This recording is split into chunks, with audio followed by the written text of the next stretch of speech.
Hello. How are you? I'm good. How are you? I'm doing well. I'm doing well. I'm trying to end the whininess of my dog here, but Oh, she is forever needing of attention. So we'll power through whatever that looks this like. just may be a conversation punctuated by barking dogs, and I think that will be okay. Yeah, definitely. It helps add emphasis. Yeah. Mhm. Awesome.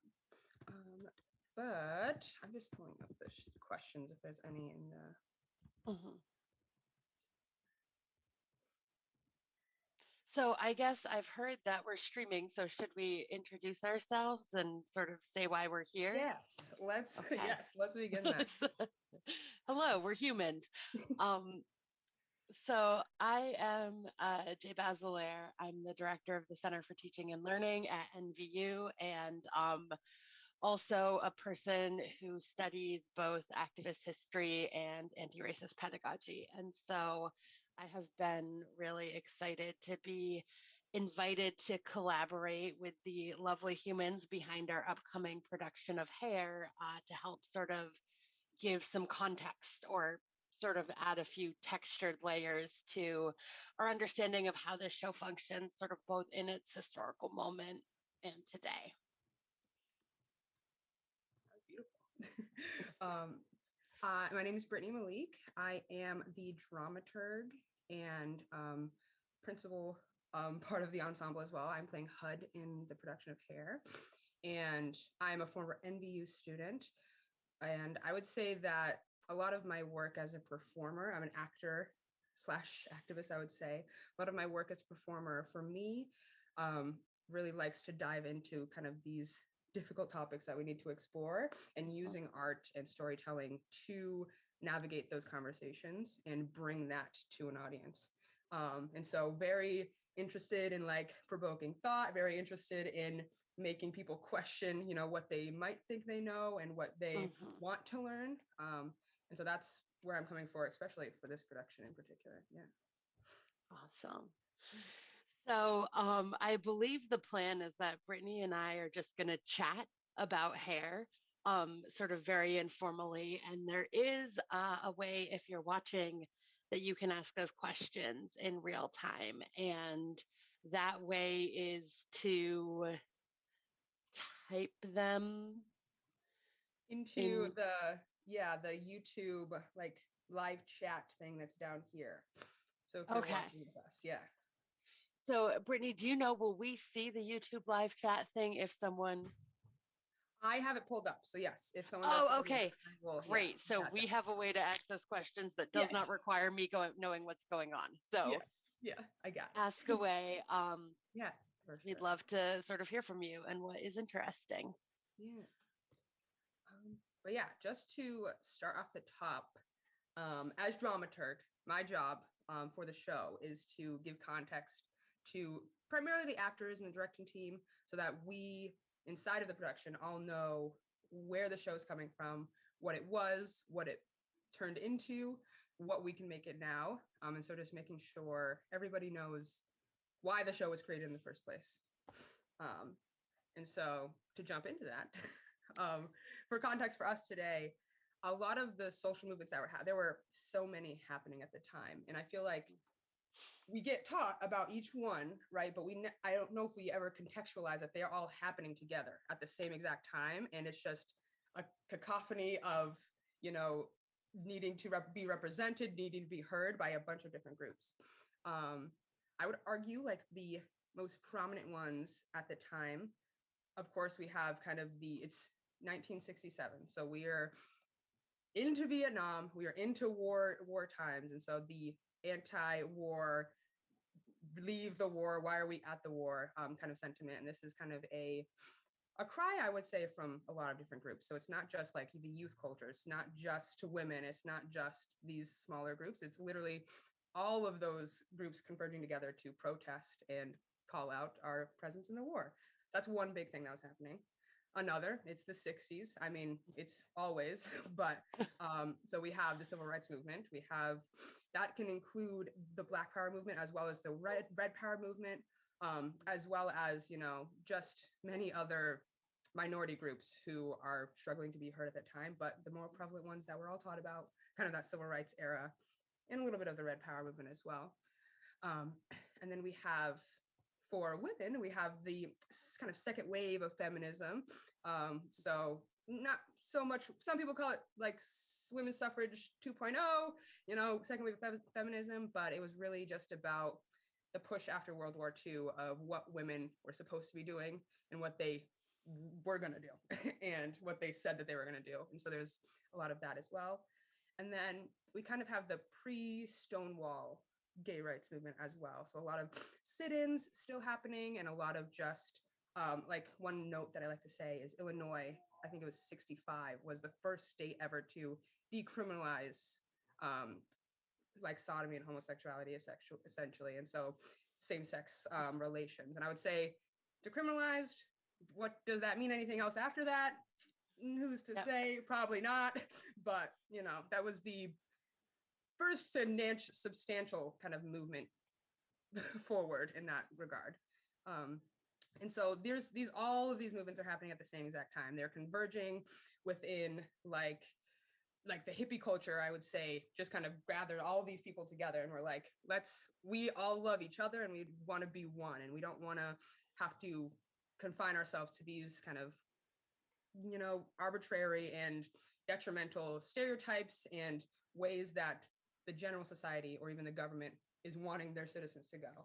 And so that's kind of the world, the people of hair at the time we're living in, and that's where they were coming from, kind of with those. Which, yeah, there's a lot. You know what? I thought about it. I was like, that's a lot. It's a lot. And as a person of color, I'm like, that's just the civil rights movement. That's all I'm thinking about is like, but I'm a woman too. So like, can I get a contraceptive? Like, can I wear pants, please? Like, you know, like simple things that now I don't even think about in 2022, you know, obviously, but. Yeah, I think that's such an important point, Brittany, that it's like, I often describe it as like, I loved your use of the word cacophony. Like, I think that's exactly it. Like, it was really chaotic in that sort of all of these different justice movements were like all sort of crescendoing at the exact same moment. And sort of like, you know, in the late 60s, we see like almost this explosion. If it's okay, there are just two things I want to add to that. And one is that, so this is also a moment where we see like a real shift in how people do activism. So like, it's not just that all of these sort of justice movements are, you know, happening at the same time. It's that people are sort of transitioning from a type of activism that is largely focused on recognition by legal entities, by the government, like, you know, protection by laws, include. So, you know, for example, early women's rights movements, they're like, hello, can we please vote? Can we have credit? Can we have legal identities that aren't tied to our father or husband, right? Like, early civil rights activism is like, hello, can we please abolish slavery? Like, these are sort of like structural problems. And so in the 60s, we see this real shift towards people recognizing that all of the law changes in the world aren't going to free us. And so they start working, focusing more actively on social change and like changing cultural perceptions and norms and ideologies, sort of while still continuing to target, you know, unjust, racist, homophobic, sexist laws. And so this is also when we see the sort of rise of what we might call like disruptive protest. And so activists are really, you know, both violently and non-violently intervening in the sort of in public space in ways that they haven't in the past, when protest was sort of much more respectable. You know, in in the gay rights movement, we see these sort of like early images from the 50s and early 60s of like, you know, men in suits holding signs and standing very stoically with like a homosexuals are people, right? And that's protest. And then as we come into the 60s, protest gets much more public, it gets much more disruptive, and it gets much more theatrical. And so I think it's really exciting to think about hair sort of in that context. And, you know, there's a way in which we could also like consider it protest art, Yeah, right? Sort of as it exists. definitely. and I even think as dramaturg, that's kind of the perception that I viewed this through. Even the act of putting on this production is an act of rebellion in itself, especially for the time. Just because Hair, the production, and Hair, what it became to be, was specifically made to be against everything that it was like mentioning. So in terms of like a musical, it was trying to be anything Broadway didn't want it to be. So it's trying to be everything against that in terms of music, in terms of narrative structure, in terms of content, in terms of how they like give out that content. In the original show, there's nudity, there is, you know, I would say there's like a whole Kama Sutra section where it's just like sexual, it's like, it's a whole thing. There's songs about drugs, songs about sex, like it's everything that mainstream, not just Broadway, but just mainstream everything at the time didn't want to exist and didn't want to be happening. And so that was like the pinnacle or like the precipice of what they were trying to do with Hair, is just show that these people are here, these themes and these ideas are here, and it's not going anywhere. And the more you want it to go away, the louder it's going to be, which I think is great for what it was, definitely. And I'm the next like step in that is how it transcends time, I would say. But definitely the just act of, because even in the show we've got Sheila, who's like the women's rights protester, and she's just like the protester in general. She's the one leading all of these charges in terms of like, don't go to the Vietnam War, be a strong woman, like get your education, but like do what you want to do with your life and your body.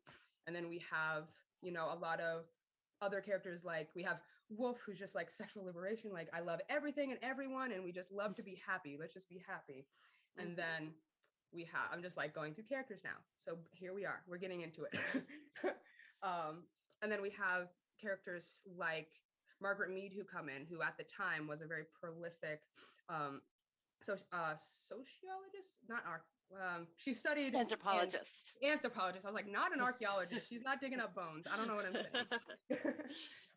Anthropologist, where she studied specifically Southwestern Pacific cultures in terms of their identity to gender, their identity to sexuality, and how they're opening their scopes kind of freed them in that regard, and how Western civilization, or the American civilization, just like wasn't interested in like looking at those things, even though they could be very positive and supportive ideas. And so Margaret Mead is a character that is represented in this show, and at the time was just like controversial for a lot of people, but at the same time pushing forward that change that, you know, was needing to be pushed forward and brought into the mainstream.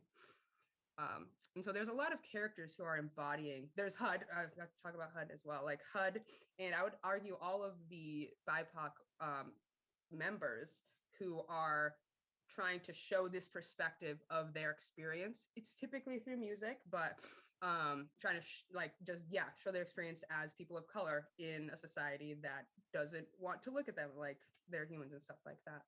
And so you've got all of these points in the show that are trying to be hit on and trying to be talked about and trying to at least have a button on so it can be recognized. But the next step is, you know, how this was made in the 60s. And so the mindset of where they were coming from to think about those things were vastly different than now. And I would argue potentially problematic, but it was a great starting point in terms of the rebellious act and just needing to be everything it was being told not to be. And that in itself, I feel like gave it the spectacle for people to then look at all of these issues inside of it and be like, oh, I see that we are protesting the Pentagon and people are getting tear gassed all over the place and all this kind of stuff. And people actually recognizing that. Yeah. So with that being said, should we maybe like jump forward a little bit and talk about how Hair plays through 2022 eyes? Yeah. Because for me, there are really two things, and you started to get at one of them, which is just like the way we talk about marginalized or underserved human beings has changed, right? So a lot of the language around race, around gender and sexuality, even around war, right, is like very different in 1967 than it is now. And like words that were sort of casually used in conversation in the 60s are like sort of on our no fly list in 2022. Um, and so that is one thing. But the other thing that like just really blows my mind when I was like rewatched Hair a few days ago in preparation for this, and like, my goodness, we are still dealing with all of the same social issues. Like that is, I think, when you talk about this show being evergreen, like yeah, the sort of language and the cultural reference points have changed, but the social issues that Hair is trying to intervene in largely have not. And so I think that's a really striking contrast. Yeah, definitely. And even in being in Hair, like being in the production, I can Hmm. see how things flux and like what they might have meant to say and like thinking of it critically like that. But it's definitely just the yeah, wording of things not not good, like not kosher, not anything we would even think about saying now. But at the Hmm. same time, it's the exact same conversation. So it's how we have to change how we're talking about it, but it's the same exact ideas, the same exact need to look at and think about and rip apart and rebuild. And the fact that I think that's why it still works now is that, Hmm. and how it could be so powerful now as well. It's not just a historic piece that we're just looking back at a time capsule of time and seeing, oh, look what happened in the 60s and we've evolved now. And like, we can look back on this and be like, oh, who were we? We've grown. And it's like, no, we can't do that because there's things that we say on stage right now that I could probably go outside and still experience today. And it's Hmm. like being able to make sure the audience recognize that this is just not a piece that we are putting on from the past. This is something that we are still connected to now and need to Yeah. think critically about now as well. And it kind of ties into that conversation about what was said then versus what we think we should say now or what we can say now or should say now is a very hard part of what Hair was, because that conversation of like, I don't even want to say the words that are thrown around in this show just because it's like, you know, it's just not, it's not comfy, it's not good. And there's a Yeah. point where one of our directors and intimacy choreographers, her name is Laura, she talks about how the theater is a space is a safe space, but it's not always, I don't know if the word's comfortable, but it's not always like comfortable in terms of exploring. And so building a space of consent and safety to explore these topics, but knowing that they're uncomfortable topics and it's going to be hard to talk about them, but they need to be Hmm. done. And so a lot of the work for us in Hair was building that baseline of, okay, we are going to be talking about some topics, we're going to be talking about some ideas, we're going to see some themes that are could be harmful to yourself, could be harmful to what you've experienced, could be, Hmm. we don't like to use the word triggering, but could be triggering, especially for actors who are doing those things and who are in those Yep. moments. Um, and it was important to recognize what was being said in the 60s and how it was not okay then, but at the time it was considered okay, but it wasn't okay then. It's definitely not okay now. And finding the line between removing or redoing those parts, but also keeping the reality of what they are, and that Hmm. these things are happening now. And so some of these things we need to keep, even though it's going to be weird, uncomfortable, and awkward probably for some people, but it is weird and uncomfortable and awkward. So finding the line of what is completely not the narrative we need to tell, but still Yeah. keeping the powerful impact that needs to be had, especially with this piece, because it could be powerful or it could be a big mocky joke. And that's Yep. you have to find the sweet spot in between there, because you do not want to fall on the wrong side of that line for sure. Yeah. And I see that y'all have been doing a lot of like really complex thinking about sort of where the editing line is. And so I know there is like this whole process you have to go through in theater if you're going to change and establish, but I also understand that with hair, like some things there's a precedent.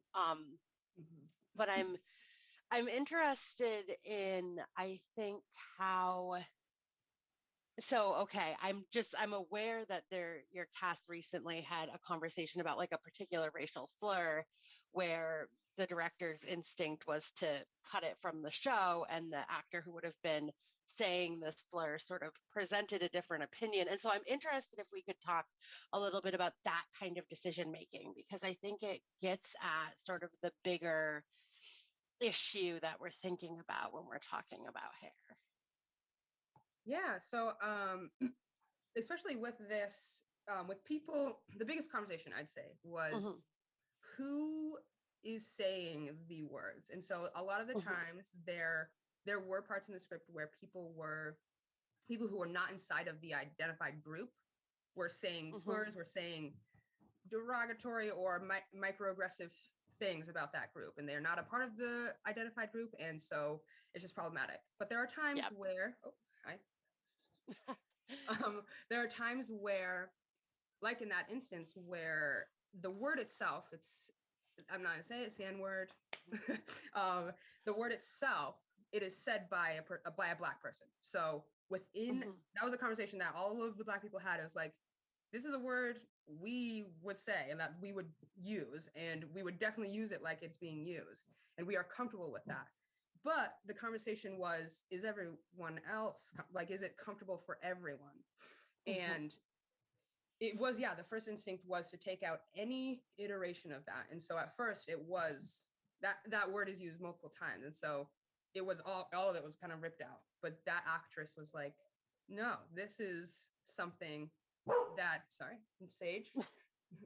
This is something that we need to say, honestly. Like, she felt comfortable saying it, and honestly, it felt like it needed to be a part of it, because it removes the experience of that person. So it's part of the Black experience. That word, the evolution of what that word has become, what it was and what it's become, is a part of the Black experience. And it's kind of the narrative of the N-word is that it's been taken back. It's like, that's a word within the community that is exchanged, not in the way that it's not received the same way if it's said by a white person or honestly other people of color. And so having that conversation of, yes, we acknowledge that this word is heated and charged, but when we use it correctly, it is going to be a powerful tool to tell the story we need to tell. And realizing that those moments are important, and we can't just take them out, because then it just kind of, it makes the characters and the representations of the marginalized groups hollow almost, and just like caricature-y, and what people think it looks like, and rather than embodying what it actually was and is. And so those conversations were hard, but definitely I'm glad we had them, because it could have gone either way, I would say. And obviously the comfort of the cast is sort of the thing and the only thing here. But I will say, as an audience member, when I got to witness you rehearsing that scene, the way that performer hit the hard R made me so deeply uncomfortable. And like, I mean that as a good thing.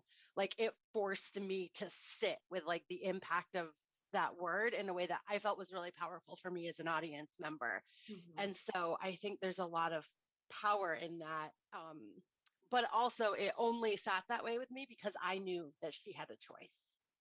Right? Like, I knew that she wasn't being forced to yell that word, that she got to make the decision about when and how it got used. And so it really hit when I was watching it in a way that I was honestly like not expecting. I was like, oh, it was visceral. And I think that's like one of the, most powerful things about theater, is that it can do that to you sort of as a witness. And that's the part, as like an activist and actor, that I love so much, is that in finding those moments where, it could be problematic. That's the hardest part, is like, Mhm. we are all aware that this could go either way with this like particular word, or just words in general like that. Yep. Mhm. But yeah, the actor's choice to, embody what that could become and what that conversation might be for the audience member. I love the bravery in that for them, because Mhm. it's like, you know, I could shy away from that, or I could, hit it how it is and, just let them deliver it and let them have it and sit with that. Mhm. And I think that those moments in particular are the ones we want to capitalize on, more than finding moments where it kind of flips, where it's just like, that's uncomfortable, but like very problematically uncomfortable. Like, Mhm. maybe I should say something right now uncomfortable, versus like Yeah. introspective, like, why is it uncomfortable for me, like what I've been through, Mhm. or is it comfortable because it's not okay? And Mhm. like knowing those differences. But I definitely think that a lot of the work that we have done in particular on the inside for actors in particular as well is very 100% consent based. So it's always Mhm. coming from, it's not coming from a place of, this is in the script, I'm like, the directors aren't like, I'm the director, you do what I say, you're an actor and you're a puppet and we make you do things. It's very much more, especially the production like this. I appreciated the thought of, there are details in here that you need to be on board with. Like, if you are not on board doing it and it's, detrimental to you, and then ultimately like you can't do it in a way that's productive for the production, then we need Mhm. to navigate that and not just be like, it's in the script, so you're doing it. Which is something Yeah. we cut a lot of things out for that reason, because it's like, just because it's there doesn't mean it's good, doesn't mean it's Mhm. helpful, doesn't mean, honestly, right now, some of the stuff that we did have to cut out, if it was kept in, it would have completely ruined the show. And it Yeah. made sense at the time, maybe it made sense in the 60s, maybe, I would say, but now it's definitely like, no go. Like, Yeah. it doesn't make the show make sense if you use it. Like, it ruins Yes. everything. It ruins So everything. it's like, for example, in the original, there's a moment where three white actors are in red face, which for those of you watching means they're like wearing sort of artificialized Native American regalia and sort of doing some very caricature pantomime. Gosh, my body just almost went to like replicate it. But that would be the Yeah, worst. it's like, It's like, yeah, this is what they, and so there's no condition under which that flies in 2020, right? So I think it's important that that distinction, who the actor is, really matters. So like a black actor choosing to use that word is very, very different than three white actors putting on headdresses that are, one, not theirs to wear, and two, actually like composites of six different cultures yeah, and making racist pantomimes on stage. It's like those are two very different types of representation. exactly, yeah. And it was hard to, for me, especially like, I felt like, as a dramaturg in particular, I felt like I had to justify why they started there. That's what they ended up with in 1967. Mhm. So like, I had to justify like the gaze that they were looking through when they thought that Mhm. putting three white men in indigenous regalia was appropriate and respectful and actually helpful. And it's like, Yeah. how was that? If you knew the culture, that would have never been good then. So Right. how is it okay and like provocative and positive for the time? But it's definitely, as we've, and that was, yeah, conversations like that, we cut out all wording. So we changed the language from like, there's in the script, they reference Indians and Indians. They're referencing Indians as Native Americans and Indians like from India, like Mhm. actual Indians. And so, and they use the words interchangeably. So you never know who you're talking Mhm. about, unless they describe, oh, it is an Indian who is in a wrapped cloak. And then you're like, okay, caricature, but I get who you're probably trying to talk about, or Mhm. Indian in a headdress. Like, it's like, I get Yeah. what you're saying, but it's not sitting right. And I definitely, reading the people of color parts in particular for POCs, I was confused how any people of color would have been in this show in the 60s. It was curious to think about, and doing the work in the back end now, I can see how they could have justified, what they were doing. Like they were like, this is provocative, this is a protest, this is a message we're trying to share. But I think now, especially in 2022, when we have to take the lens off and look at it for what it actually is and what it was representing, coming from my perspective, it was through the gaze of a cis white man looking at the world the way that a cis white man would see it, which is ultimately, I think, putting all of these groups and minority groups into caricatures, essentially. And it's making them, just shells of what they think that these people are and represent, rather than who they actually were. And especially now working on the show, bringing in, there's another facet that I want to talk about in terms of the POC side of this, whereas like we had to bring people in. There are not that many BIPOC performers within the Dibden space, so within the performing arts space, that are actors and stuff like that. They exist. I'm not saying that they're not there. We are here, but they're not enough to do a show like this, that's for sure. And not enough to do a show. The one big thing is you got to have people in the room to have the conversations. You can't have a room of white people talking about, oh, should we do an eagle dance around the dead body of Claude? I feel like you should have an indigenous people in the room to explain. No, like that's what, and like, it shouldn't have to explain it. That's a whole other conversation. But, to give the context of like, this is why it's bad. Or, should we have a whole song dedicated to white women characterizing and dehumanizing a black man? Like, no, like it's the conversations of why they're not okay. And coming from that space first. And that was a lot of this time we spent, our first week or week and a half, was not even diving into, acting a script like this. It was, we need to look at all of these issues, because if we want to do this well, we need to understand why these issues are here, why they aren't okay the way they are, and how we can make them okay now. And in order to make them okay now, we need to have the people in the room who can have who can give the insight on how to make it okay. Which, so many conversations.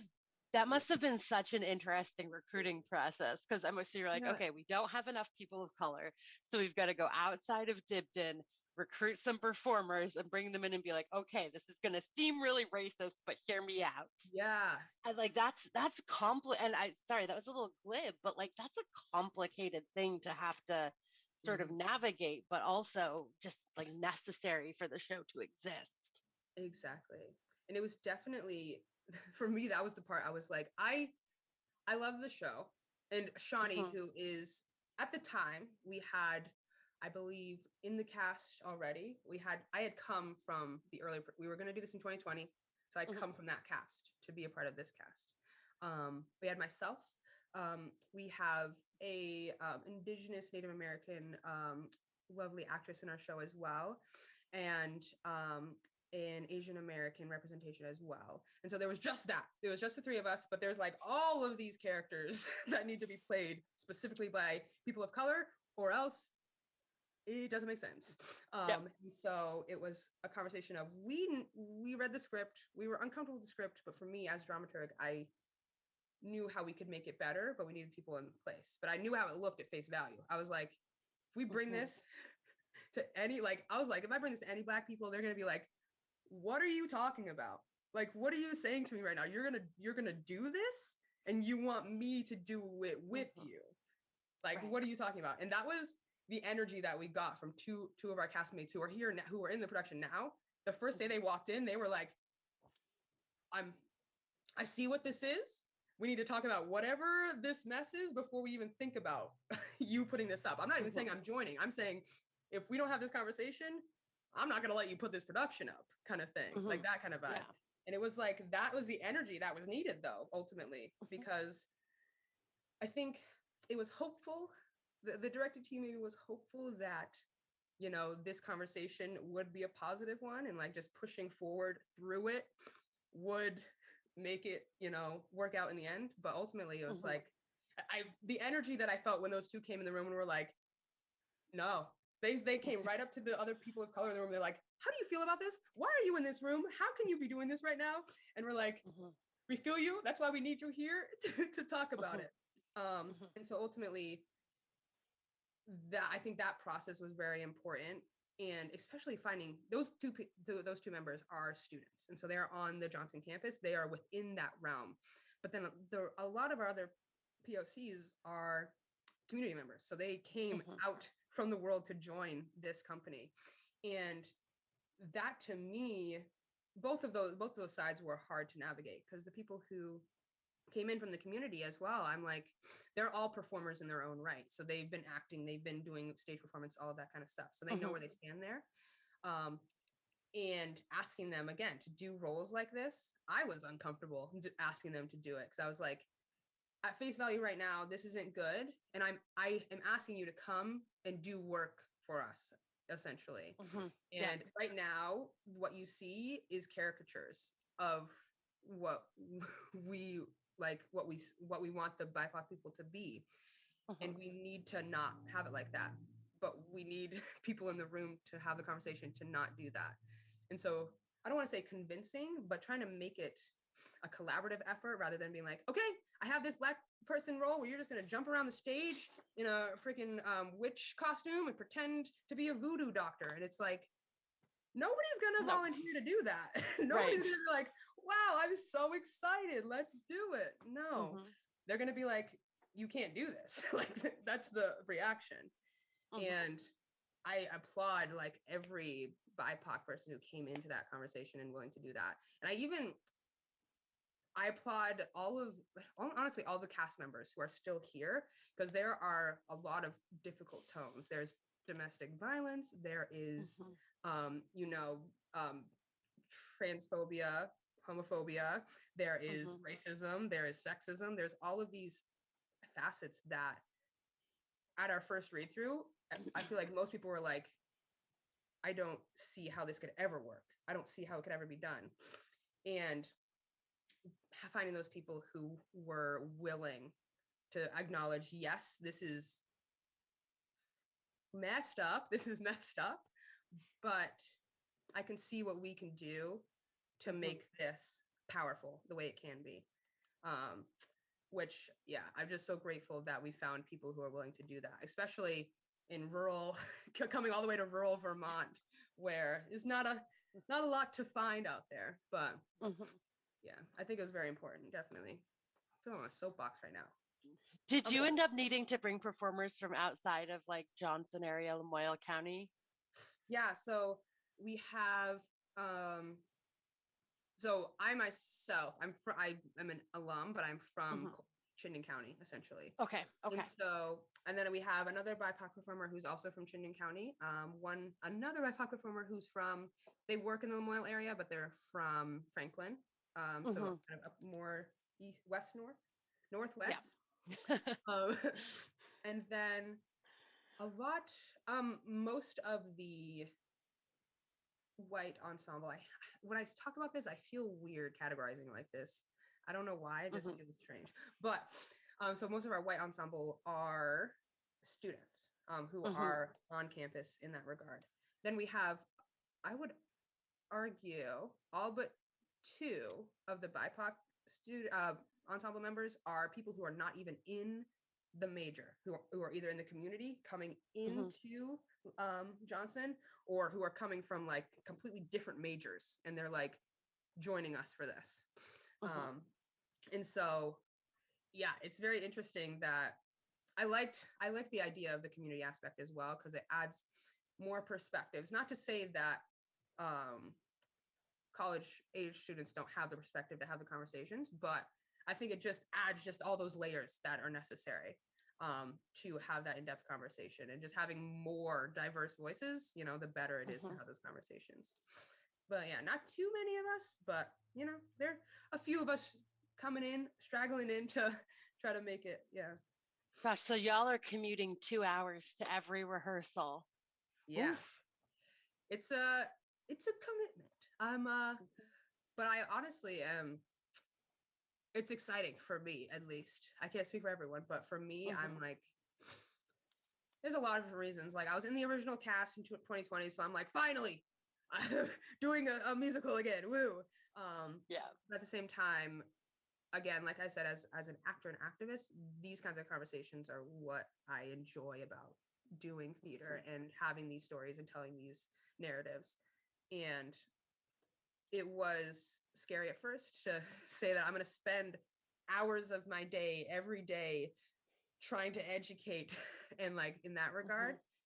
But at the same time, I love the form that I'm doing it in. So it's a give and take, we'll say, at least for me. I can't speak for the other ones. Everyone else has to kind of do that journey. But it turned out to be worth it. So it's good. Good. Yeah. And gosh, for the sort of people who are in this show as students, like this is like a kind of learning experience that you cannot replicate in any other way. You know, like 9,000 lectures on sort of the like complicated history of racial representations in theater could not create this kind of engagement with those ideas. So from that perspective, it's just really, really cool work. Yeah.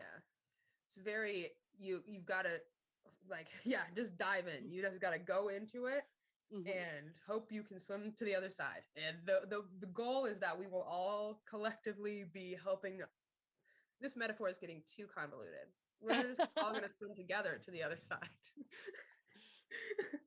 But yeah, I'm excited to see how these conversations present on stage and how they impact and the message that they actually tell. Because as dramaturg, we work with front and back. So the front is what the audience sees, the front is what you get, and the back is the work that we do to make that image. And especially with a show like this, finding the point where what we are working on translates correctly to the audience is the next, in my opinion, the next terrifying part of this experience. So we've done the work. I know what we mean. I know what we mean to say, but will we convey it that way? Yeah. So what would you hope in your sort of dream world? Like what would you want the audience who comes to see you on opening night to receive? Yeah. I would, so biggest thing for me is I want them to realize this is not a period piece. Yeah. So this is like we are doing a show that was made in 1967, but we are showing the representations of how it's still prevalent now. And so I honestly, I want it to be uncomfortable. And I know that it will be, but I want it to be uncomfortable in a way that people are realizing that why they might be uncomfortable is because they see the same things now. They see what that is now. And that is uncomfortable to think about, I feel like a lot of people want to think, well, it's 2022. We've done the things. We've worked. We're out. Like, what are you talking about? It's like, no. Time and time again, no, it's not like that. And so I hope that this just, brings another level of realization to that conversation and helps push forward people's want to engage, educate, and evolve with these topics. Yeah. But as I have a question for you. Okay. Yeah. So you joined us for our open rehearsal. And I know do you work specifically on campus in general, like with the dynamics on campus in terms of like inclusion and like I felt like I was concerned about what the campus would think. And like, do you think that this work will translate to the campus, or is it like just this, I don't know, I feel like it's just might be this thing that's happening and people are gonna be like, oh, is this weird show happening? Or do you think it'll like be able to be leading conversations? Is that an open thing that happens? Yeah.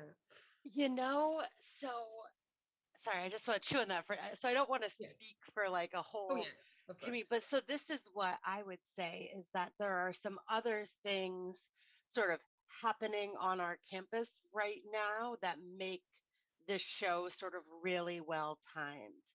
Mhm. Um, so I don't know how often you come into Dewey, but just I believe 2 weeks ago, we formally opened a resource room for our BIPOC students that's sort of both a gathering space and sort of long term, hopefully a space where they can access other sorts of resources like mental health care from counselors of color and Yeah. things like that. And so that has been a long time coming. And then we have a student activist group that sort of cuts across all of the Vermont State College system campuses that had in October got our board of trustees to sort of formally adopt an anti-racism pledge for the system. And so they're now thinking about doing work to sort of, publicize and raise awareness about that to roll it out next August. And so I think there are these other sort of student activist efforts happening on campus that could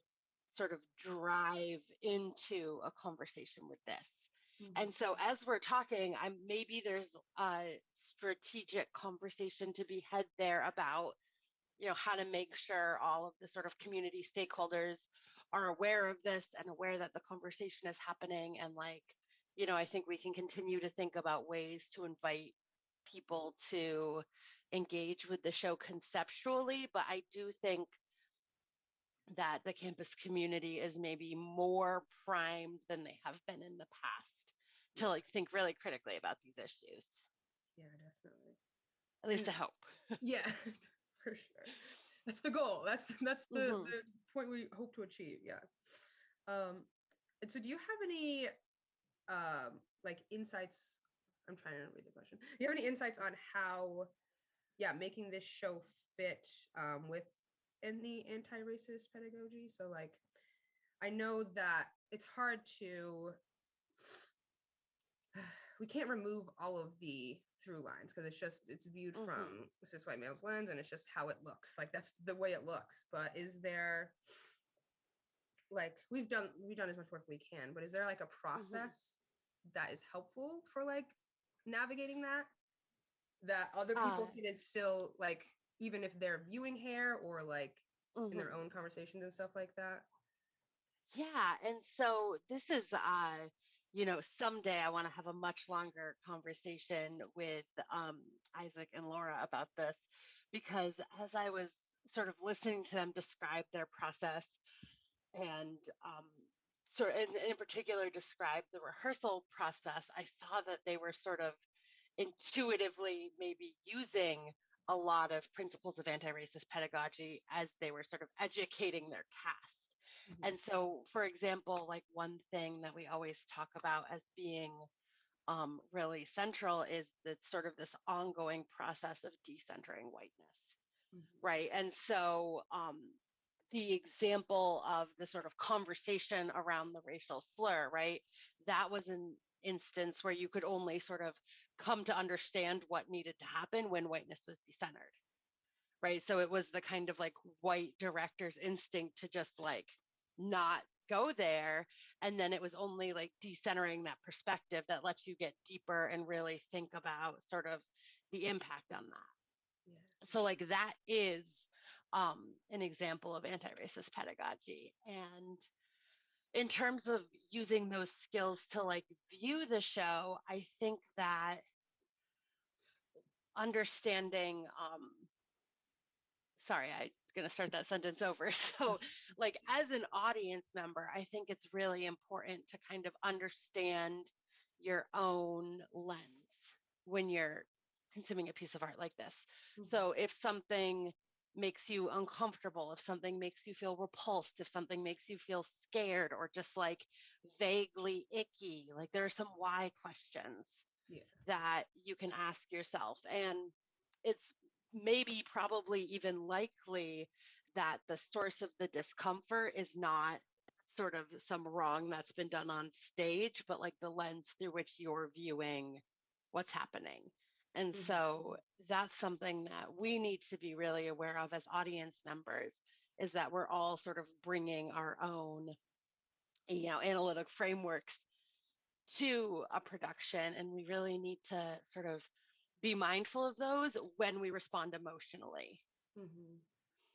Yeah, I definitely, that lens of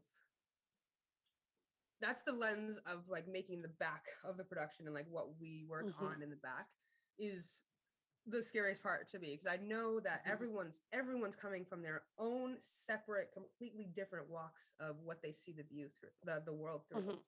And finding not finding being comfortable in ourselves as actors having to push those buttons. And so some people's buttons are going to be pushed, and it could not be hair, it could literally be with any piece of work that you are going to be asking the audience to take a journey with you that they might not have known they needed to be ready for. And so yeah, just that the critical thinking on the audience's part, where I don't want to like be like ask them to be like, just remember, like think about this in a broader like worldview or something like that. But at the same time, they need their personal views to help them, like where they're coming from, so that they can grow if they need to, or analyze what they think and how they think about the show. And so yeah, it's that facet to me is also the terrifying part of just, you never know how anyone's going to take what you're doing as a performer, just in general. You never know if you go up on stage and represent a character that you at the time think is provocative but helpful to a story, or like pushing it along, but really for someone else in the audience it's detrimental, and like having to recognize that and like removing kind of those lenses that we think a situation should be seen through, and realizing there are other facets and other nuances that we might not ever see because we've never had to see them in the lenses we look with. Absolutely. That's some hard work. Yep. Yeah. But let me think. I didn't know if this question was for you, but I'm going to ask it anyway. I know how I hope the show is received. How do you hope the show would be received? Yeah, because I like, especially at the time, like with all these contexts of what's going on campus and like the evolution that's happening there. Obviously, like I feel like we would hope it would be positive, but yeah, do you see this? I know we kind of touched on this a little bit, like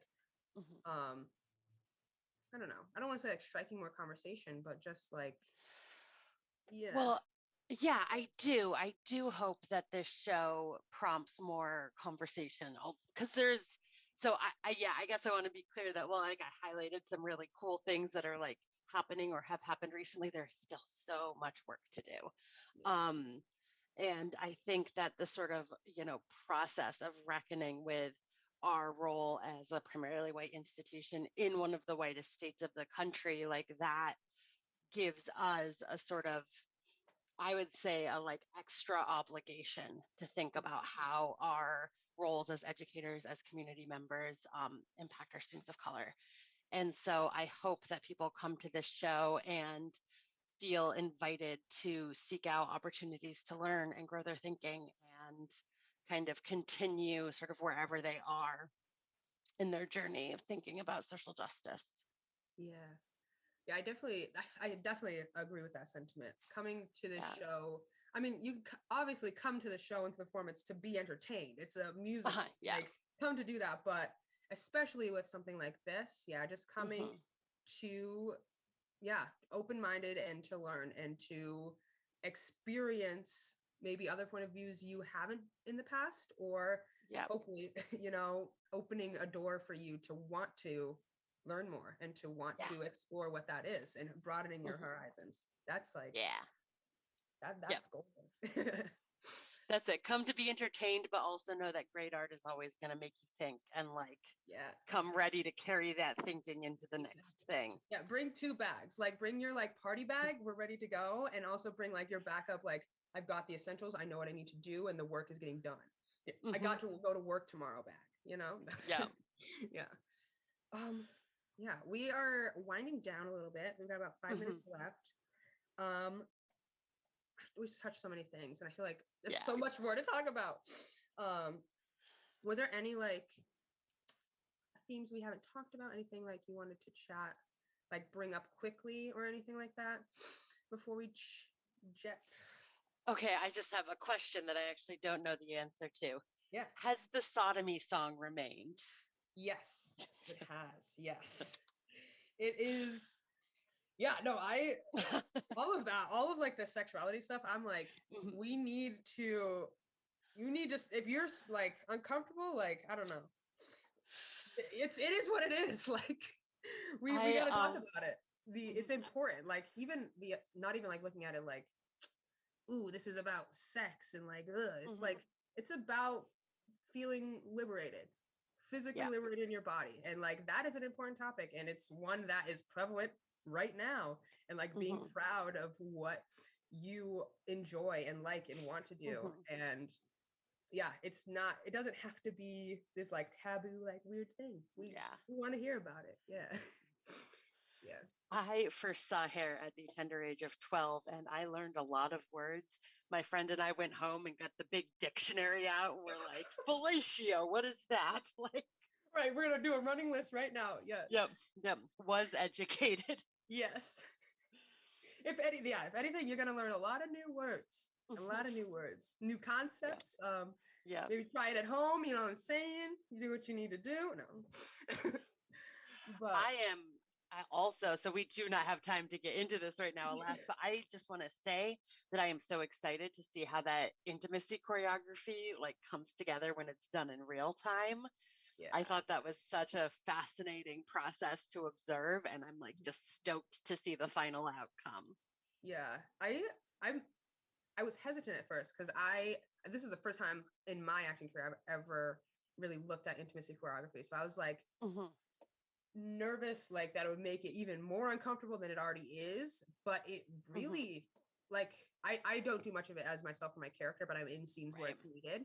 And it really helps to, you know, that instinct to like be like, they're gonna kiss, oh my gosh, or they're like, oh my gosh, they're holding hands, or like, oh my ground her butt, like those instincts completely removed with this, because it like just really makes it the motions themselves something that isn't going to be tied to the actors. So it's not going to be like, oh, this actor is going to be doing this to me. It's going to be, no, it's a dance almost. It's like very grounding in that way, which is very helpful with heavy intimate scenes. And like, you know, there's other forms of intimacy that we work on, not just like physical, like sexual intimacy. It's also like fight choreo. It's all of those kinds of things. And so being able to remove the emotional side of that to make sure that the actors are safe is not something I ever would have thought about, but in hindsight is like, that's incredibly important. And I can see how without that process, all of the abuses we hear about happened. Yeah, exactly. Like that's so prevalent in theater more broadly, and like what a great strategy to just be like, nope, this is not actually sexual. Like these are just choreographed motions. We want to keep the what the scene is supposed to be there, but we are not trying to make this also an actor being put through the same situation. Like the actor shouldn't be having to do that. And so I think it's incredible. Yeah. It's hard work too, but it's like I think it's like more productive, honestly, for those kinds of interactions, because you can see where the character needs to come in and like what the responses would be, but still, again, giving that space to not you be the one who's having those things afflicted on you. And so as an actor, which is very important. But that's my question. We didn't get any questions on the YouTube, but that's fine. It's okay. Yeah. It is. Yeah. I think we did pretty good. Yeah. It's weird having no idea, like, is anyone watching our 15 people? Like, who knows? Who knows who's out there? Hello, if you're still with us. Thanks for hanging out. Yeah, thanks for being here, joining us. It's a ongoing conversation, I assure you. Like, this is... I'm imagining, like, I don't know, like, the in-depth work that you do. I'm just so not afraid, but I'm gonna be like, people are gonna come to Jay afterwards and be like, Jay, Hair the musical? Like, what's going on? Or like, did you see that? Yeah. Yeah. I'll answer the questions as they come. Yeah. We're prepared. We're prepared. Yep. I feel like I should do a plug. Hair, the rock musical, April the 21st through the 24th. Tickets probably go on sale the week before that online. I know we do online tickets. There'll be more info and all that stuff. But yeah, come be part of the conversation. Come to learn and be entertained as well. Mm-hmm. Yeah. It's a 2-for-1. Yeah, exactly. It's like I was going to call it a buffet, but it's not much more you can get. But yeah, thanks for chatting with me. So like, yeah, we can get a chat. Yeah, thank you. This was so fun. Anytime. Yeah. But I don't know how long we're live for, so peace out. Have a good day, everyone.